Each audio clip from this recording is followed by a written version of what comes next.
Première séquence, une table ronde d'économie circulaire et cycle de vie des produits dans l'univers cloud. Et j'ai le plaisir d'accueillir mes trois premiers invités, trois invités prestigieux. Messieurs, je vais vous demander de m'aider à faire le point sur des enjeux et des objectifs pluriels, recyclage, éco-conception, réemploi, réduction des impacts environnementaux, pour nous aider à faire le tri et pour que notre audience puisse faire un 360 degrés sur la question. Est-ce que vous voulez tout d'abord bien vous présenter, en commençant par vous, Mathieu? Bonjour, merci de m'accueillir. Mathieu Bloomberg, depuis 10 ans, je suis responsable de l'infrastructure chez Criteo. Et donc Criteo, leader mondial du ciblage publicitaire et de la publicité en ligne. Merci. Xavier? Bonjour à toutes et à tous, Xavier Poisson-Beauchamp. Donc je travaille chez Hewlett-Packard Enterprise, où je dirige au niveau mondial toutes les activités que nous avons avec les service providers. Également créateur et leader d'une plateforme digitale, Cloud28+. Et j'ai le bonheur, bien sûr, d'être avec beaucoup d'amis dans cette commission éco-responsabilité d'Eurocloud France que nous avons créée il y a un peu moins de 8 mois. Absolument, merci. François? Bonjour, donc merci de m'avoir invité. Donc François Sterrin, je suis directeur industriel chez OVH Cloud. Donc dans ce rôle, je m'occupe des centres de données et de notre usine de conception de serveurs, parce qu'on conçoit nos propres serveurs, on les assemble. Qui est dans le Nord. Voilà. Parfait, merci. François, c'est vous que je vais, entre guillemets, solliciter en premier. Je vous propose d'avoir une progression logique, simple. Vous allez nous aider à y comprendre comment on peut faire de l'éco-conception et de l'économie circulaire sur les couches basses, la dimension matérielle. Xavier, je vous demanderai ensuite d'intervenir sur la dimension plus logicielle en tant que partie prenante d'un acteur mondial de l'édition et de solutions cloud. Et puis enfin, Mathieu vous reviendra le rôle du témoin et du retour client et du retour d'expérience. François, on commence par vous. Comment OVH Cloud inclut-il ces notions d'éco-responsabilité dans les couches basses? J'entends par là serveur, composants, voire data center lui-même. Alors ça fait vraiment partie de notre ADN. Et pour expliquer un petit peu cela un peu plus en détail, si je prends un peu de recul sur OVH Cloud, on a un modèle industriel intégré. Ça veut dire quoi? Ça veut dire qu'on assemble nos serveurs nous-mêmes. Et en fait, on a un modèle un petit peu unique. On a à peu près 400 000 serveurs en opération, en production actuellement dans le monde, dans 32 data centers, dans 12 pays, dans 12 sites différents, pardon. Et en fait, depuis le tout début, on a fait les choses un tout petit peu différemment. On aime bien innover, on aime bien regarder la technologie, et on refroidit la majorité de ces 400 000 serveurs avec de l'eau. Et donc, on a une technologie un peu propriétaire. Le principe physique de refroidir à l'eau, c'est classique, mais la façon dont on l'a développé à l'échelle industrielle depuis le tout début de l'aventure OVH, en 2003, est assez unique et nous donne cette expertise et joue un rôle majeur dans cette éco-conception, parce que du coup on assemble nos propres serveurs, on en produit à peu près 100 000 par an, ce qui fait qu'on a produit plus d'1 million de serveurs depuis qu'OVH Cloud existe. Et surtout on s'est très vite posé la question de qu'est-ce qu'on fait après la fin de vie des serveurs. Et très rapidement, avant même que le mot économie circulaire devienne populaire, un peu comme Monsieur Jourdain fait de la prose, on faisait de l'économie circulaire. Parce que très rapidement, en 2007-2008, on a commencé à faire des serveurs de seconde vie, de troisième vie, avec ce qu'on appelle du remanufacturing, beaucoup, avec on appelle des gammes aujourd'hui qui me suffit, So You Start, qui sont des serveurs qui ont été, à la fin de leur première vie, réparés ou recyclés en usine. Donc c'est vraiment les fameux 3 R, réutiliser, réparer, recycler. Et donc tous nos serveurs, on les ramène dans notre usine en ce moment c'est à Croix, dans le Nord, près de Roubaix, là où OVH Cloud est né en fait. Et donc on va réutiliser une partie des composants après test. Aujourd'hui, on estime qu'on a à peu près 25% des composants dans nos serveurs en production qui viennent de recyclage et de ce qu'on appelle le remanufacturing. D'accord. Si je vous entends bien, cette seconde, voire cette troisième vie, elle est prise en compte à la fois dès la phase de conception de ces serveurs, mais aussi quelque part dans votre politique d'achat des composants qui vont être assemblés pour les réaliser. Absolument, et dans notre cycle de vie produit, en fait, quand on lance une nouvelle gamme de produits, on sait déjà ce qu'on va faire en deuxième, troisième vie. Et on a toute une politique aussi de 100% des composants sont récupérés Si on ne peut pas les réutiliser, ben on utilise aussi des voies de recyclage via des sociétés tierces et des partenaires avec lesquels on travaille vraiment pour savoir ce qu'ils font avec ça. Et c'est vrai aussi pour les bâtiments, en fait, parce que on le sait peut-être un peu moins, mais grâce à ces refroidissements à l'eau, on sait réutiliser aussi beaucoup de bâtiments industriels. On n'a pas de climatisation dans nos data centers. Donc ça veut dire qu'on peut utiliser n'importe quel bâtiment industriel, notamment les friches industrielles de Roubaix, où on s'est développé, mais aussi par exemple certains data centers comme à Gravelines ou dans le reste du monde. Sur 32 sites, 32 bâtiments, 24 sont d'anciens bâtiments industriels. Et quand on voit l'impact carbone du ciment et du béton, eh ben on sauve quand même beaucoup d'impact carbone en réutilisant des bâtiments industriels. C'est ça une de nos forces. Donc c'est vraiment imbriqué dans notre ADN. Au départ, pour être honnête, c'est aussi une considération économique. On fait ça aussi pour augmenter la durée de vie du produit pour une rentabilité économique. Mais encore une fois, c'est ça qui je trouve est très puissant, c'est que l'économie et l'écologie vont de pair. C'est efficace économiquement et aussi efficace écologiquement. C'est vertueux tout en étant un facteur de compétitivité. François Sterrin, je vous remercie. Xavier Poisson, Gouillou-Beauchamp, si nous parlions des couches hautes. Alors avant de parler des couches hautes, je vais revenir sur les couches basses un tout petit peu, puisque quand même on est un des principaux fabricants de serveurs au niveau mondial. Et tout à fait en ligne avec ce que vient de dire François, c'est une très très longue histoire, le recyclage. Et je pense qu'il faut véritablement, enfin moi si j'ai quelque chose à dire, c'est que quand vous achetez des serveurs à des sociétés dont vous savez qu'ils vont en faire quelque chose en fin de vie. C'est aujourd'hui 4 millions d'assets par an que nous retraitons dans une usine dédiée à Erskine, avec quasiment 88% de tous les assets que nous récupérons de clients partout, qui vont être reconvertis en nouveaux ordinateurs, disques, baies de disques et autres, et les 12% qui restent sont complètement recyclés. Donc, imaginez la problématique qui a été exposée par François à une échelle complètement multi-client, avec des problèmes de sécurité énormes aussi, puisque vous devez vous assurer que la traçabilité de chaque composant est réellement faite. Et c'est véritablement là-dedans que nous nous inscrivons, puisque on part du principe que il va falloir utiliser les ordinateurs le plus longtemps possible. Et des ordinateurs qui, peut-être, avaient un rôle pour une certaine puissance à un moment donné, va pouvoir servir à d'autres qui ont besoin de moins de puissance. C'est pour ça aussi qu'on a des lignes de produits dont on maintient les composants jusqu'à 25 ans. Alors, jusqu'à 25 ans. Donc, vous voyez l'investissement qui est réalisé en la matière. Donc, ça, c'est une première chose que je voulais dire. La deuxième chose sur laquelle je voulais insister, on parle de réutilisabilité. On parle de comment on va pouvoir se projeter non seulement sur le matériel, mais également sur toute la création que nous pouvons faire. Et là, vous avez peut-être vu passer l'information, mais je vais la reciter.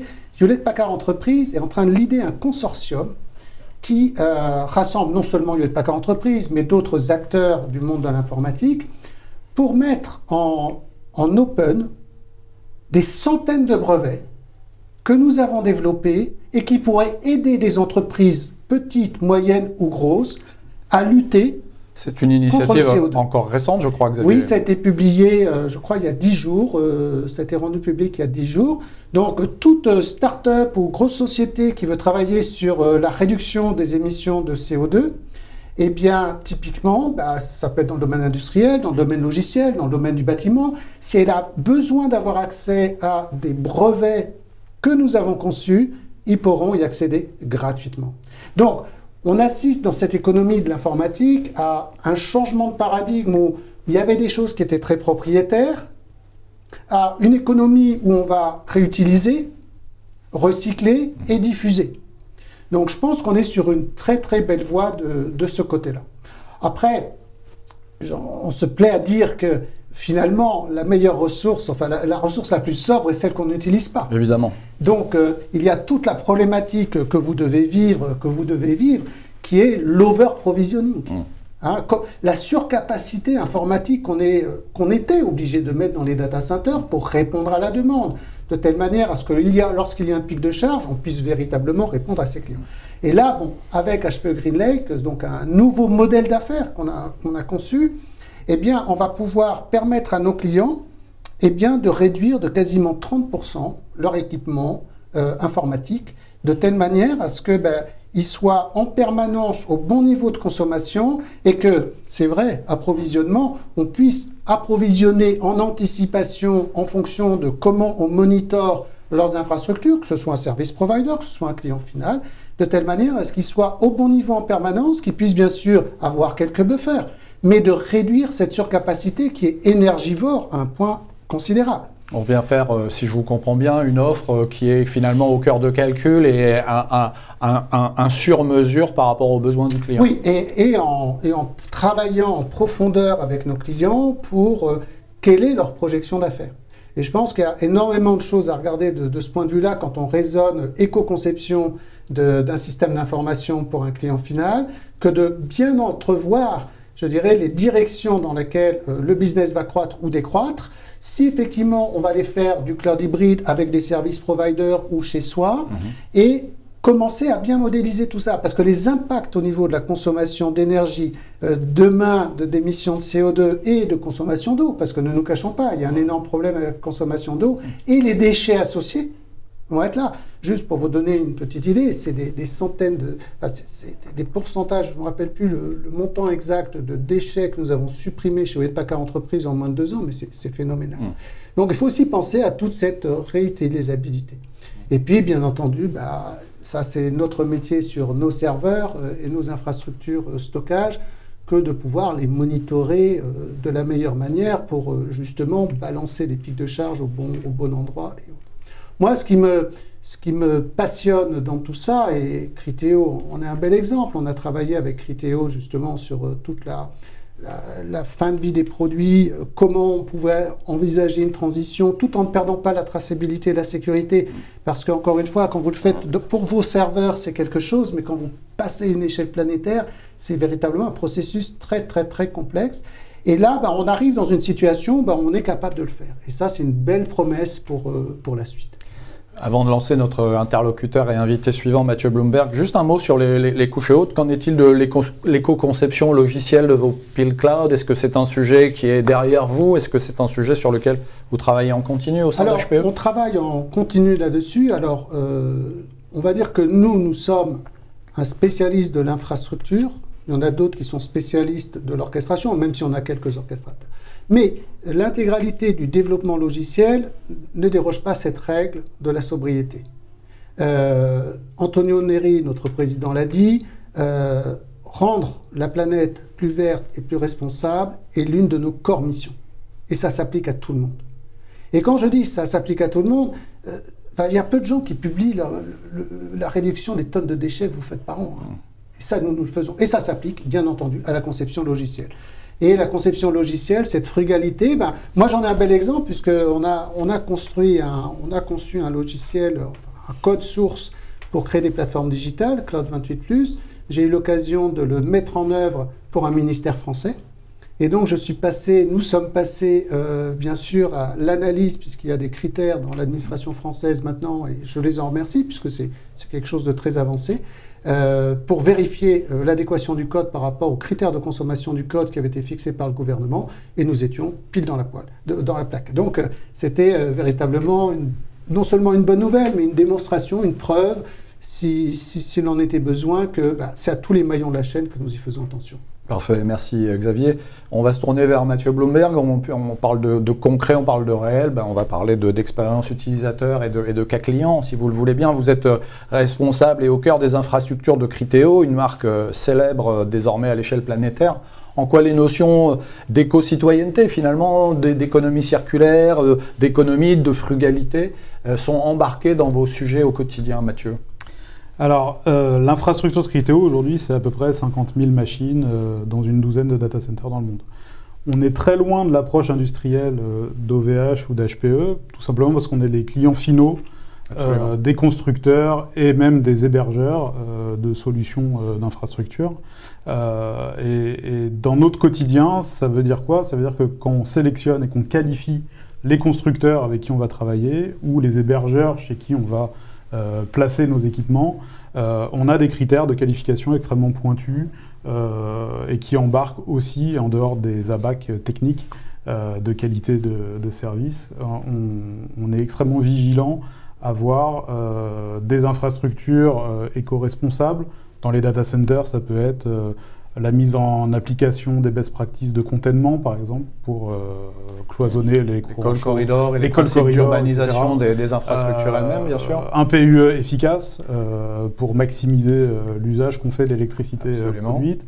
Et sur les constructeurs d'équipements, on va être amené à regarder déjà la traçabilité et la comptabilité qui peut être faite sur le procédé de fabrication, puisqu'il faut savoir aujourd'hui, sur une durée de vie d'un équipement de 3 à 4 ans, 75% de l'empreinte environnementale, de l'empreinte carbone, est liée au processus de fabrication en fait. Et finalement, l'usage représente 20 à 22% de l'empreinte carbone d'un équipement. Donc on essaye de travailler avec des partenaires qui sont transparents déjà sur ces sujets-là. On essaye aussi de plus en plus à optimiser des approches logistiques. Par exemple, avec HPE, on a travaillé il y a une dizaine d'années à repackager les serveurs livrés par lot de 12 à 16 serveurs au lieu d'avoir un carton par serveur. On essaye aussi d'éliminer tout le superflu qu'il peut y avoir dans un emballage de serveurs. On était livré systématiquement de modes d'emploi, de DVD, alors que les machines, il y a bien longtemps qu'elles n'ont plus de lecteur DVD, de câbles d'alimentation qui ne correspondent plus du tout à l'usage qu'on pourrait en faire dans différents pays dans le monde. Donc on a essayé d'influencer en fait les partenaires avec qui on travaille, parce qu'on se dit que il faut aussi influencer la demande.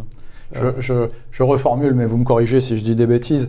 Ça influe sur votre politique d'achat, en particulier pour les data centers. Vous sourcez les meilleurs prestataires en les rendant responsables aussi finalement de leur participation à votre empreinte carbone.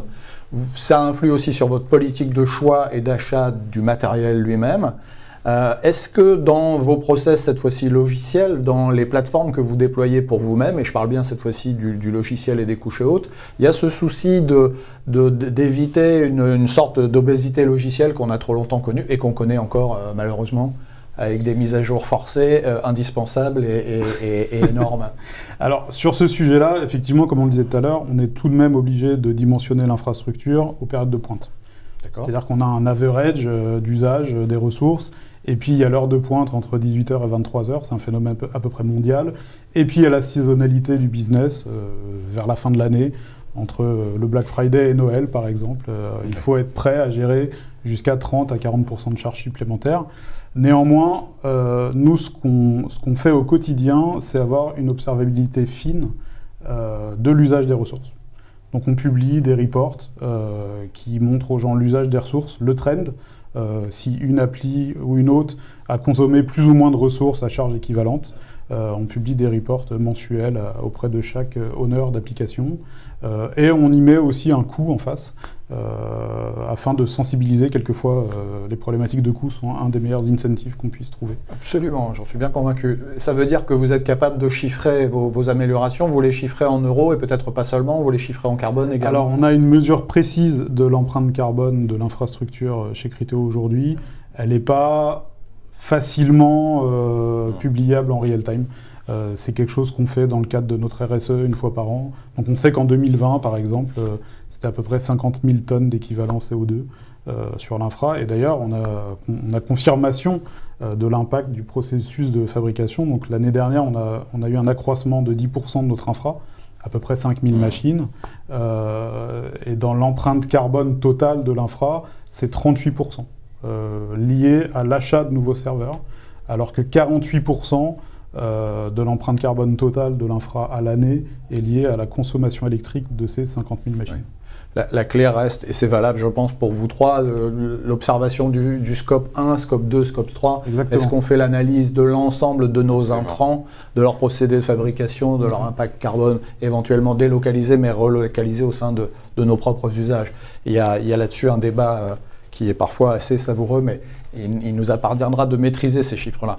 François, vous vouliez réagir, je vous en prie. Oui, parce qu'en fait, sur le scope 3, effectivement, nous, comme on assemble nos serveurs, il est logique qu'on reporte aussi sur le scope indirect, donc la fabrication, et nos chiffres sont encore plus vers la fabrication, parce qu'on est à plus de 60% sur la fabrication, donc on est à peu près à 120 000 tonnes en incluant la fabrication.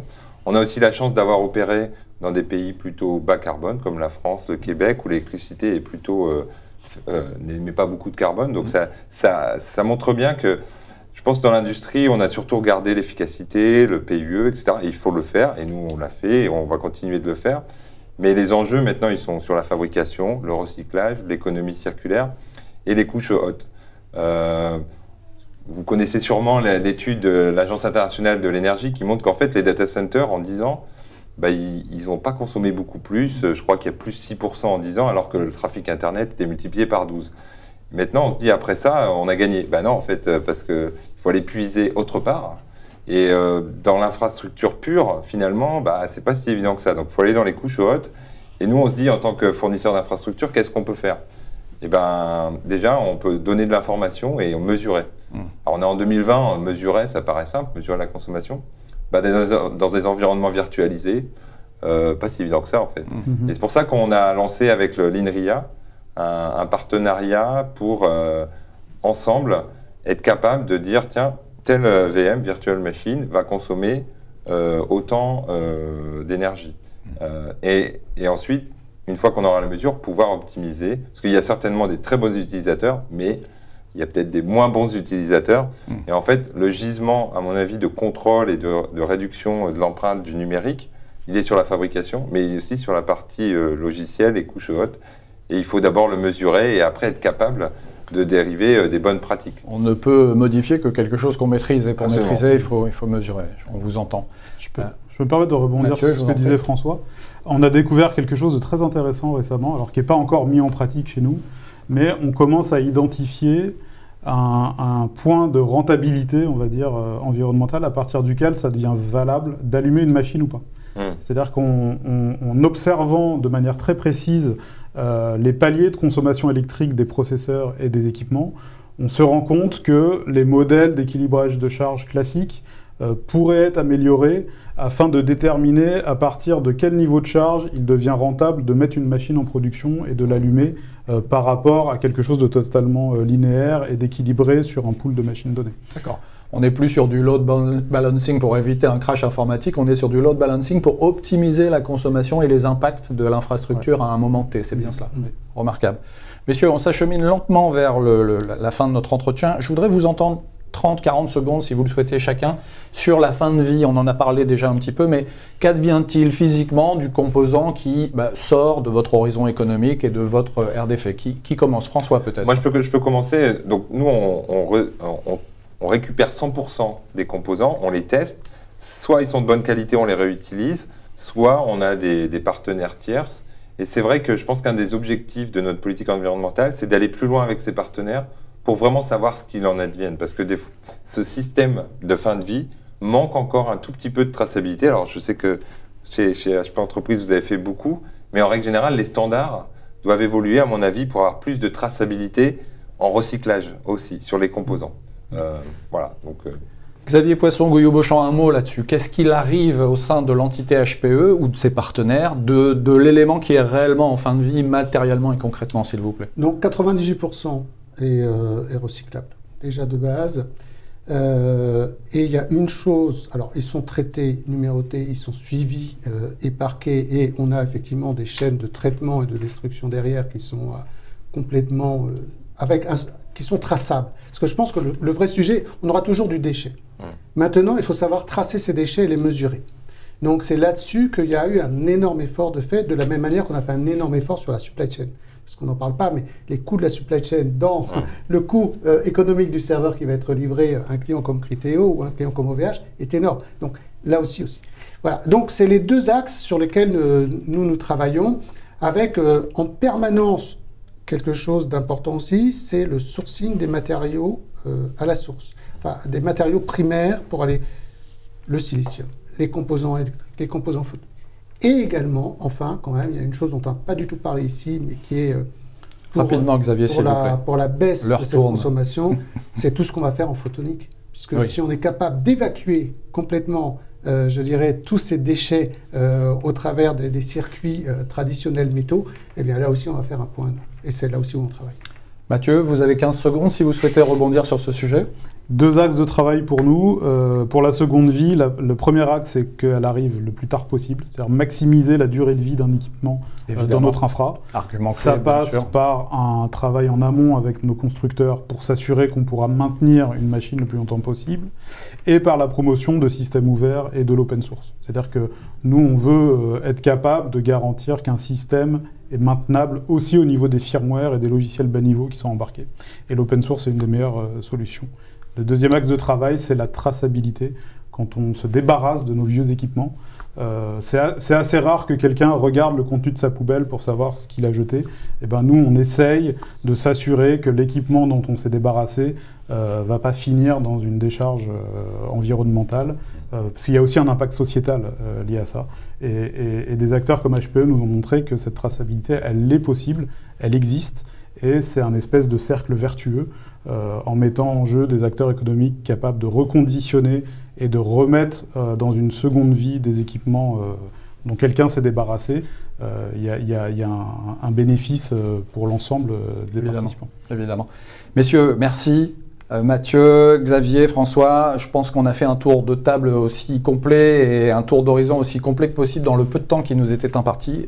Temps restreint mais vaste sujet. Je vous remercie infiniment. Chers auditeurs, ne nous quittez pas puisque la séquence d'après promet d'être intéressante. On va parler d'un pacte conclu, on va voir par qui, mais qui vise la neutralité carbone des data centers. On se retrouve dans quelques instants. À très vite.